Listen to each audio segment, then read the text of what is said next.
Welcome back, everybody. I hope you all have been living a little bit of the good life out there on the range. And today we are going back at the 509 Tactical in that absolutely dead sexy gray. And no, I absolutely do not know where you can get a gray 509.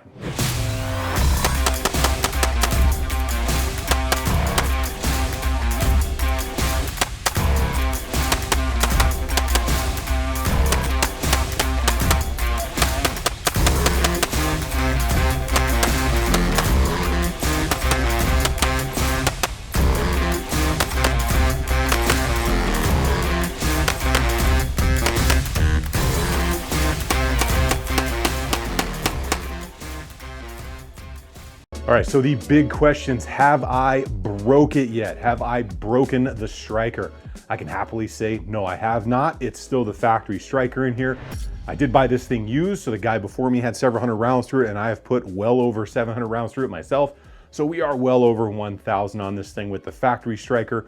So let's just go ahead and get that out of the way. And then the second thing is gonna be, hey, LAPD picked up the 509 MRD LE contract, which is pretty cool for FN. It's a little bit different than the 509 Tactical series, but extremely close. So now that we are well over 1K, how is Sexy Gray Lady here wearing in? And that is what we are gonna take a look at, what I have changed on this, what the plans for this thing are.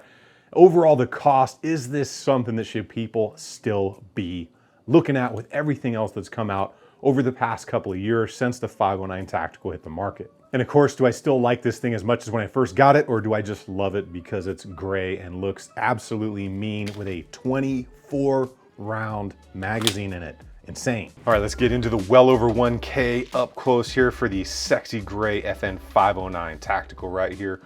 So go ahead and bust out my towel here. We will get this thing broken down and check the wear on this thing. Talk about all the stuff that you guys want to know as far as this thing is working out. Look at that. Look at that little guide rod and spring assembly. It's so small. I don't know why, but it just looks and feels so small compared to like Glock and pretty much everything else out there.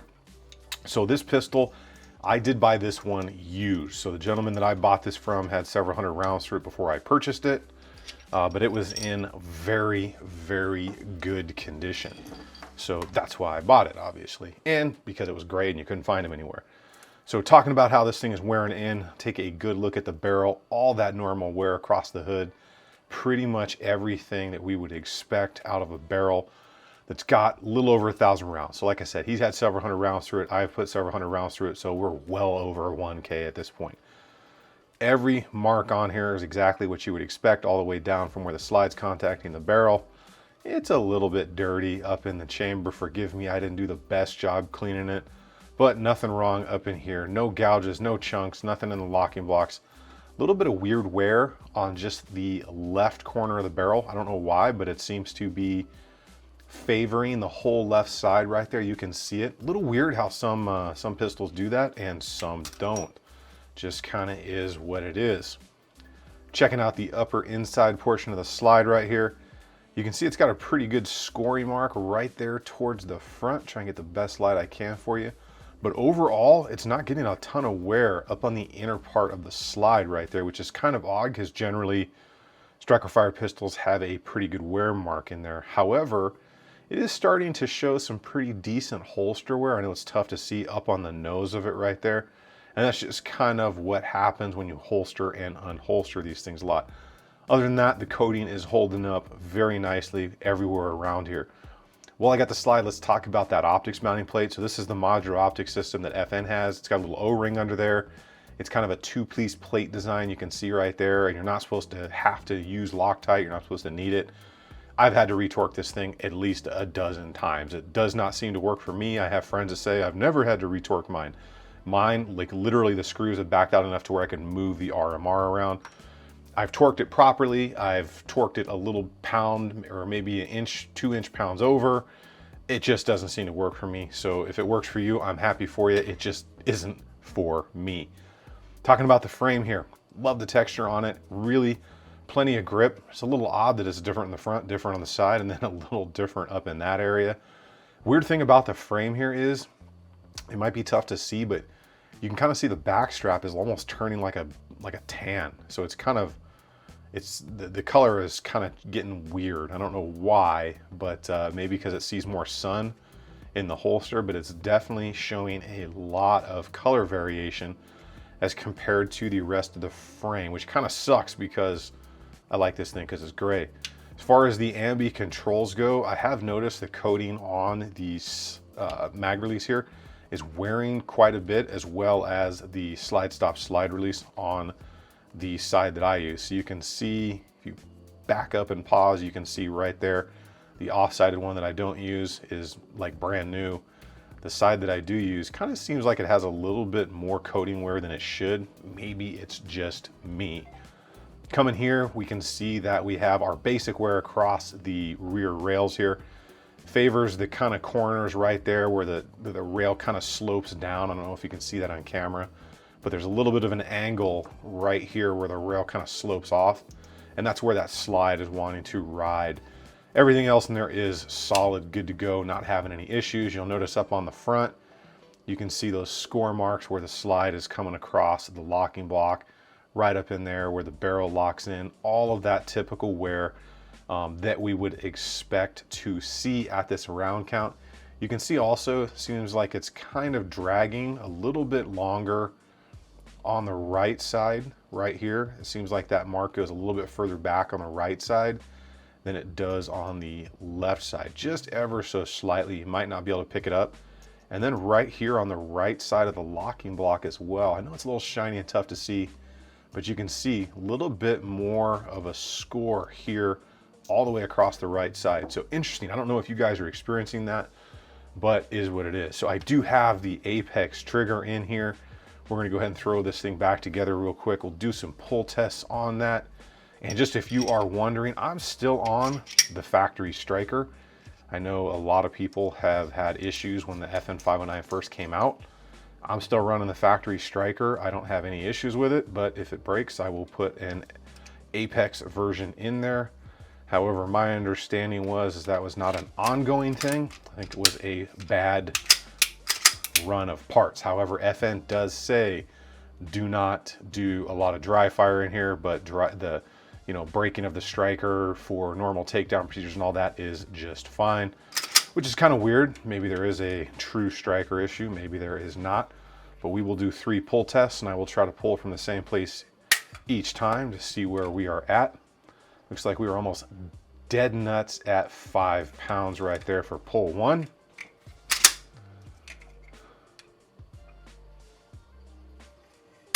All right. We are right there again for the second one. See if we're gonna stay pretty consistent here. About 5 pounds and 2 ounces. Now I will tell you, you are not going to get a 5 pound, 2 ounce pull with the factory trigger. The factory trigger for the FN509 is absolutely atrocious. I'm not afraid to say it. It is nothing short of sandpaper horrible. That's why the Apex is in this FN. So the 24 round fun sticks, amazing magazines. You're going to see all that normal wear. Nothing I wouldn't expect out of as many, draws and one round reload, 1 round drills, or just dry practice magazine reloads. A little weird again here. It's only kind of scoring on the back part much more than the front part. It's kind of weird how some things do that. Let me know down below if you're experiencing the same thing. But the thing, still dead sexy. Ton of fun out on the range. So let's talk a little bit about the price on this thing, how it's performed, any issues I've had. And of course, LAPD just picked up that contract for the MRDLE, which is very similar to this, to include, they finally came out with a flat trigger that doesn't completely suck. Let's go ahead and finish this up. All right, so let's talk about the overall feelings now that FN has picked up a 5-year deal with LAPD for the 509 MRDLE. Am I still really digging the 509 Tactical?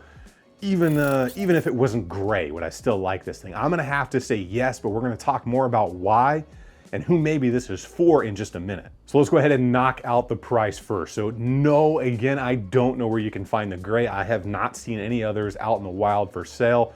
It was a limited run, but the regular ones, I have seen them right around, and I wrote this down, $8.99 with no optic. There are ones that come with like a Vortex.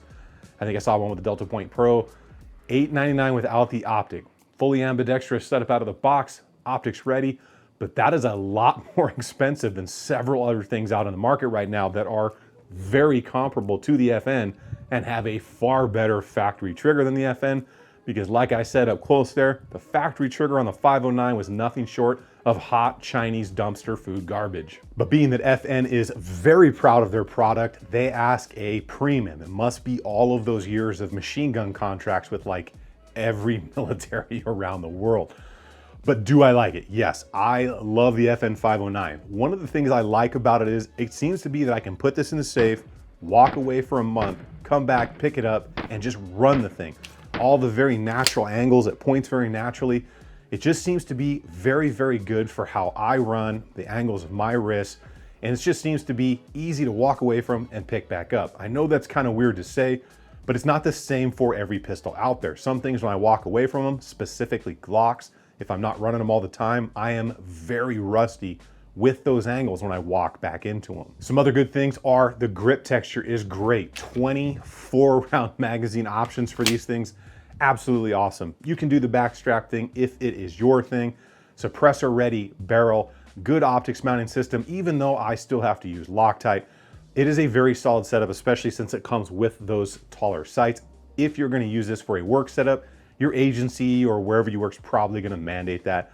Cool that it comes with it, but FN is still one of the pricier ones out there on the market. So other than the little bit of a high price, is there any negatives with it? Yeah, they've had the striker issue. So my understanding from a lot of people that I've talked to, including people in the industry that make parts for this thing to replace that, say that it was just a bad run of parts.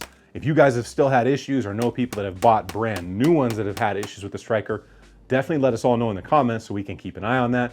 I'm sure it's a warranty issue, but still, it's something you're trusting your life to. That is definitely a huge concern to watch out for. As far as the wear and tear goes, it is all solid and normal there, having just over 1,000 rounds in this thing. So that gets back to the question of, for the price, is this thing worth it? Now, I like the thing. I love the fact that it's gray. When I saw it, I bought it. I paid right at $1,000 for it with the RMR used, which I didn't think was a bad price for a Type 2 RMR, and the FN 509 Tactical in gray, which was very, very well maintained and had a decent amount of rounds, but not too much. He said he had like 300 to 400, something like that. So I basically just kind of figured, yeah, you probably have more like 1,000. So being that it's held up as well as it has, I'm totally okay with that. But is it worth your hard-earned money at that price point? And when it comes down to me, even though I like it and I love the way the thing runs, I think it has to be one of those things where you really want it. You have to want this thing. It's almost like the X5 Legion from SIG. You have to want that to go out and spend that kind of money on it. With all the other options from the Smith & Wessons, the Glocks, the PDP now from Walther, everybody has an optics ready system now. Everybody's trying to catch some of that law enforcement market, even though, like I said, FN did catch the LAPD contract. It's cool, but it's one of the things where for a couple $100 more than some of the other stuff on the market, you've really gotta want this thing. And of course, if you think you want it, it's best to go test drive it in the store or borrow it from somebody you know than it is to go spend almost $1,000 or probably right at $1,000 after taxes and transfer fees, and then realize you don't like the thing. So go treat it like a car, test drive it, see if it's for you, watch some other videos on it. Remember, I'm just one dude on the internet talking about things that I like that maybe don't fit you but fit me. So take everything with a grain of salt. Get as many opinions as you can, get your hands on it and see if it works for you. Well, that's what I have for you all today. I hope you guys liked seeing the 509 in gray again, my little sexy gray lady right there. I'm never gonna sell this thing because I'll probably never find one in gray again. Make sure you guys get subbed up, get belled up, turn the notification bell down there to all on. And if you are, double check that you are still subscribed and all that stuff is good to make sure you get the videos right when they come out. If you guys are interested in anything you saw here, I'll leave links down below, or you can follow the build list in the description. Huge thank you to all of my Patreons. You guys are awesome and I appreciate everything that you do for me. Now you guys go ahead, get out there, have some fun on the range, and remember, if you stay ready, you ain't gotta get ready, and I will see you guys on the next one.